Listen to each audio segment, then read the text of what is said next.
Banyak orang bertanya-tanya, apakah doa yang tidak diucapkan dengan suara hanya di dalam hati benar-benar didengarkan oleh Tuhan?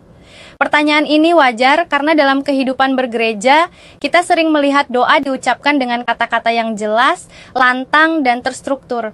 Namun Alkitab memberikan gambaran yang jauh lebih dalam tentang hakikat doa dan bagaimana Tuhan meresponsnya.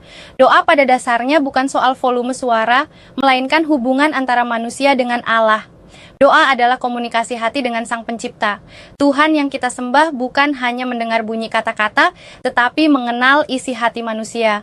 Mazmur 139 dengan jelas menyatakan bahwa Tuhan mengetahui pikiran manusia dari jauh dan mengenal setiap kata bahkan sebelum kata itu terucap di lidah. Ini menunjukkan bahwa doa tidak dibatasi oleh suara, bahasa, atau bentuk lahiriah. Salah satu contoh paling kuat dalam Alkitab tentang doa tanpa suara terdapat dalam kisah Hana, ibu dari Nabi Samuel. Dalam 1 Samuel pasal 1 diceritakan bahwa Hana berdoa dengan hati yang sangat pedih. Bible mencatat bahwa bibirnya bergerak tetapi suaranya tidak terdengar. Imam Eli bahkan mengira Hana sedang mabuk. Namun justru doa yang tidak bersuara itulah yang didengar Tuhan. Dan dari doa tersebut lahirlah Samuel, seorang nabi besar dalam sejarah Israel. Kisah ini dengan jelas menegaskan bahwa Tuhan mendengarkan doa yang lahir dari hati yang sungguh-sungguh, meskipun tanpa suara.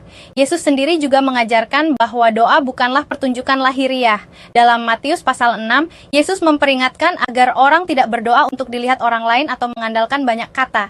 Ia bahkan menganjurkan untuk masuk ke kamar, menutup pintu, dan berdoa kepada Bapa yang ada di tempat tersembunyi. Ajaran ini menekankan bahwa yang terutama dalam doa bukanlah suara keras atau panjangnya kata-kata, melainkan ketulusan dan keintiman dengan Allah. Lebih jauh lagi, Alkitab mengajarkan bahwa Roh Kudus berperan dalam doa orang percaya. Dalam Roma pasal 8, Rasul Paulus mengatakan bahwa Roh Kudus membantu kita dalam kelemahan kita, bahkan berdoa untuk kita dengan keluhan-keluhan yang tidak terucapkan. Ini menunjukkan bahwa ada bentuk doa yang bahkan melampaui kata-kata manusia. Ketika seseorang berdoa dalam hati, dalam keheningan, atau bahkan dalam air mata tanpa kata, Tuhan tetap memahami dan menjawab sesuai dengan kehendaknya.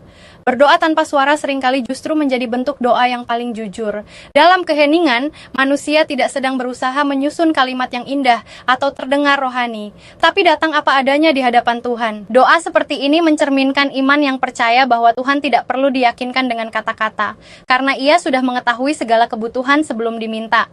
Namun penting untuk dipahami bahwa Alkitab juga tidak melarang doa yang diucapkan dengan suara. Yesus, para nabi, dan para rasul sering berdoa dengan suara keras, terutama dalam doa bersama atau saat mengajar umat. Jadi persoalannya bukan memilih antara doa bersuara atau doa dalam hati, melainkan sikap hati saat berdoa.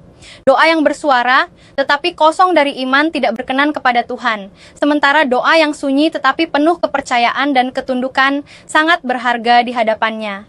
Dengan demikian, orang yang berdoa tanpa suara tetap didengarkan Tuhan.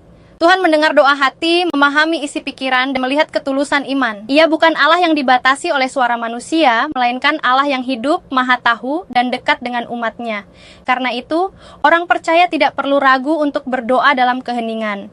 Selama doa itu lahir dari iman dan hati yang tertuju kepada Tuhan, doa tersebut tidak pernah sia-sia.